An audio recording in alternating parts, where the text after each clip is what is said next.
Kan demikian.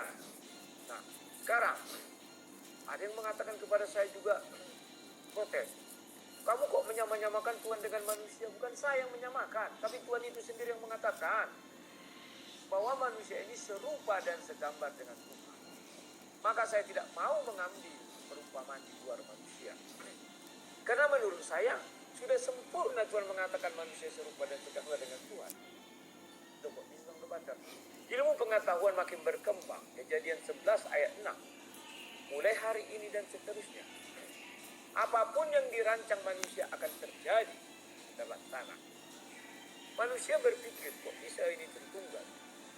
Maka dibuatlah telepon. Waktu itu kan Tuhan berfirman ke dalam dunia. Beginilah itu. Orang-orang yang mempercayai imannya kepada Tuhan itu mulailah menggali-gali gimana sih Tuhan ini. Inilah wujudnya. Saya bertelepon kepada Anda di saat ini, berfirman atau bersuara kepada Anda. Anda tidak melihat wujud saya. Demikian Yusuf juga Musa tidak melihat wujud Tuhan itu.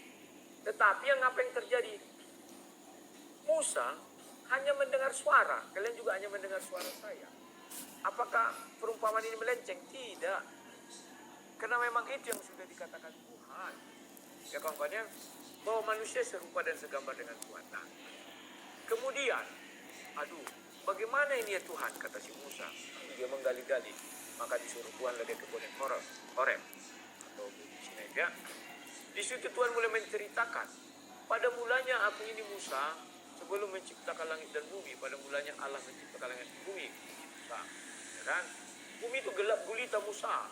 Rohku, roh Allah melayang-layang Musa. Udah si Musa bingung. Bukankah Tuhan adalah roh adalah Tuhan? Ya betul Musa. Tetapi aku bisa memisahkannya, itu bisa. Dan itu ada di dalam diriku hal itu. Dan tidak bisa aku buat itu menjadi tiada. Itu harus ada Musa. Kalau Musa kan kira-kira. Aku bukan Tuhan loh. Aku kan bicara ini namanya juga harus ada entertainnya kepada kalian. Biar kalian jangan bengok-bengoknya aku. Kemudian setelah itu Musa berfirmanlah Allah, jadilah terang maka terang itu jadi suara.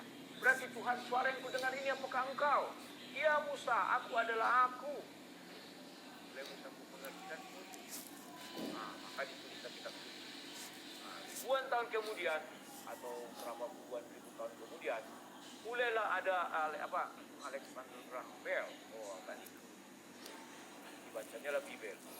Kemudian dikatakan, Tuhan saja bisa berfirman tanpa nampak kepalanya, suara bertubuhnya. Oke. Mati belum? Kita mati belum? Kau udah selesai? Nah, oke. Bisa berfirman. Aku buatlah telepon, kata si Alexander Graham Bell. Dia akhirnya tertemulah kawan telepon ini. Maka mulailah orang tercengang-cengang, ya kan?